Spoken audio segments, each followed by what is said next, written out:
Hello बच्चों, कहानियाँ किसे पसंद है?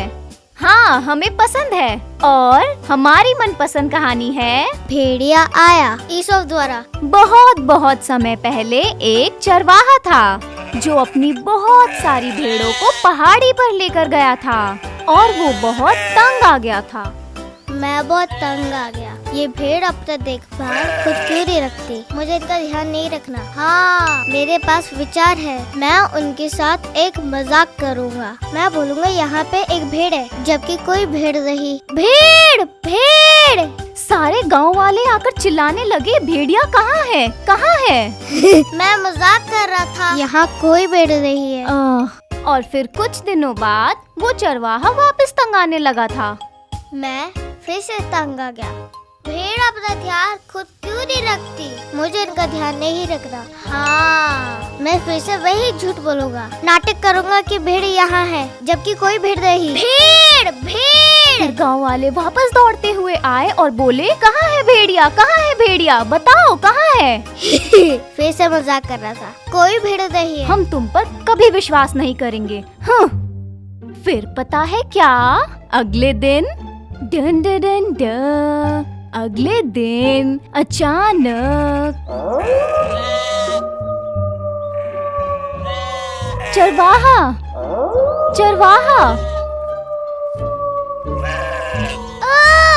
कोई मदद करो, कोई मदद करो, भेड़ आ गया। इस बार झूठ नहीं बोल रहा। मदद करो, भेड़ है। हम तुम पर कभी भरोसा नहीं करने वाले, गांव वाले कहने लगे। कभी भी नहीं। और चरवाहा, तुम्हारी भेड़ वो चली गई। अरे नहीं, आप जानते हैं कि इस कहानी का शीर्षक क्या है? झूठ मत बोलना। कभी झूठ मत बोलना। बिल्कुल सही, कभी झूठ मत बोलना। वैसे ये कहानी कोई असल कहानी नहीं है, पर ये तो सिर्फ एक मनगढ़ंत कहानी है, हमें सिखाने के लिए कि झूठ कभी नहीं बोलना चाहिए और ये हमें हमेशा याद रखना है। और मैं तुम्हें बताना चाहती हूँ कायरोस, कि बाइबल में भी यीशु अपने दोस्तों को कहानियाँ सुनाते थे। और क्या तुम्हें कहानियाँ पसंद है? हाँ। और जब यीशु अपने सभी दोस्तों को कहानियाँ सुनाते थे, वो उन्हें बताना चाहते थे कि परमेश्वर के राज्य का क्या मतलब है।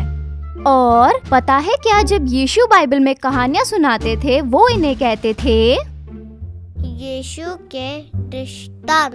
दृष्टांत। तो आज हम सब यीशु के दृष्टांत के बारे में सुनेंगे। तो चलिए अब हम सब तैयार हो जाते हैं और यीशु के दृष्टांत की ओर चलते हैं। तो चले? बिल्कुल। ये है एक महान दृष्टांत शुरुआत करने के लिए, क्योंकि यह बताता है कि हमारा हृदय परमेश्वर के वचन के विषय में क्या प्रतिक्रिया करता है। एक दिन यीशु समुद्र के किनारे में था और एक भीड़ ने उसे घेर लिया। फिर यीशु एक नाव में जाकर बैठ गया और बाकी भीड़ समुद्र किनारे खड़ी रही। और यीशु ने उन्हें कई चीजें दृष्टांत में बताई। यह कहकर, एक किसान खेत में बीज बोने के लिए गया। बीज बोने के समय कुछ बीज सड़क के किनारे गिरे और चिड़ियाओं ने उसे चुग लिया। थोड़े बीज चट्टानी भूमि पर जाकर गिरे और वह तुरंत बढ़ने लगे। वहाँ की मिट्टी ज्यादा गहरी नहीं थी, इसलिए जब सूर्य उदय हुआ तो वे पौधे सूख गए, क्योंकि उन पौधों ने ज्यादा जड़ नहीं पकड़े थे। बीजों का एक हिस्सा कटीली झाड़ियों में जा गिरा और उन्होंने उन पौधों को दबोच लिया। परंतु थोड़े ही बीज अच्छी भूमि पर गिरे थे और जितना बीज बोया गया था, उन पौधों ने उससे कई 30 गुना, 60 गुना या 100 गुना से भी अधिक फसल दिया। हाँ, रुकिए, इस कहानी का क्या अर्थ है? यह दृष्टांत हमें क्या सिखा रहा है? चेले समझना चाहते थे कि यीशु क्या कह रहे हैं, क्योंकि वह परमेश्वर के वचन को सीखने की इच्छा रखते थे। क्या आपको इस दृष्टांत का अर्थ समझ में आया? ध्यान दीजिए, यीशु सिर्फ उन्हें बताते थे जो उनके सच्चे मित्र थे और जो उसे और जानने की इच्छा रखते थे। इसलिए हमारा बाइबल मेमोरी वर्स बताता है, परंतु धन्य हैं वे जो परमेश्वर का वचन सुनते हैं और मानते हैं। लूका 11 का वचन 28। तो बच्चों, हम सभी को परमेश्वर के वचन को सुनना, समझना और मानना सीखना होगा। तो क्या आप सब तैयार हैं इस दृष्टांत का मतलब समझने के लिए? चलो चलें। अब आप सब बीज बोने वाले दृष्टांत का अर्थ सुनिए। जो बीज है वो परमेश्वर का वचन है। खुशखबरी। और वो 4 अलग भूमि जिस विषय में परमेश्वर ने हमें दृष्टांत में बताया है, असल में वो 4 तरीके हैं जिस तरह लोग अपने हृदय में परमेश्वर के वचन की प्रतिक्रिया करते हैं। सड़क के किनारे गिरे हुए बीज, ये बीज उन लोगों को दर्शाता है जो परमेश्वर के वचन को सुनते तो हैं लेकिन उसे समझते नहीं हैं, क्योंकि इन्होंने अपने हृदय को कठोर कर लिया है। और जब दुष्ट आता है तो उनके हृदय से वचन को चुरा लेता है। उन्होंने निर्णय ले लिया है कि वह यीशु को नहीं जानना चाहते और वह पाप में ही रहना चाहते हैं। उनका हृदय सड़क के किनारे बीज जैसा हो गया है जो कि बहुत कठोर है। चट्टानी भूमि के बारे में क्या? चट्टानी भूमि जैसा हृदय उन लोगों को दर्शाता है जो आनंद से परमेश्वर का वचन सुनते हैं और उसे जल्द स्वीकार भी कर लेते हैं, लेकिन जब उनका जीवन मुश्किल हो जाता है तो वो हार मान लेते हैं और वह उन कार्यों को नहीं करते जो वचन उन्हें बताता है। उनके जड़ इतने मजबूत नहीं होते कि वो टिक पाएं। कटीली झाड़ियों के बारे में क्या? कटीली झाड़ियों वाला हृदय भी परमेश्वर के वचन को सुनता है, लेकिन पर वो चिंता करते हैं उनके जीवन के जरूरतों के विषय में। उनका खाना, अमीर होने की लालसा। वो सोचते हैं कि अगर वो अमीर हो गए तो उन्हें चिंता नहीं करना पड़ेगा। तो इस तरह वचन नीचे दब जाता है और वो कुछ फल नहीं लाता। आपके और मेरे बारे में क्या बच्चों? हमें कैसा हृदय रखना चाहिए?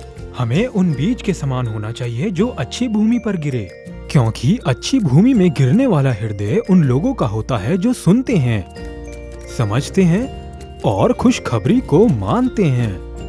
वह लोग अच्छी भूमि के समान होंगे कि जितना बोया गया था उससे कई 100 गुना, 60 गुना या 30 गुना ज्यादा फल लाएंगे। अब जैसे हमने उन 4 भूमि के बारे में सीख लिया है जो हम बन सकते हैं, यह हमारी जिम्मेदारी है कि हम अपना सबसे अच्छा करें एक अच्छा फल देने वाली भूमि बनने के लिए। परमेश्वर चाहते हैं कि सब यीशु की खुशखबरी को सुने और उसे जाने, और एक मसीही होने के नाते यह हमारी जिम्मेदारी है कि हम यह सबको बताएं।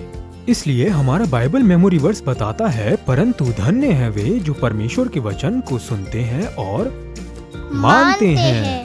लूका 11 का वचन 28। तो कायरोस, क्या तुम हम सभी के लिए प्रार्थना कर सकते हो?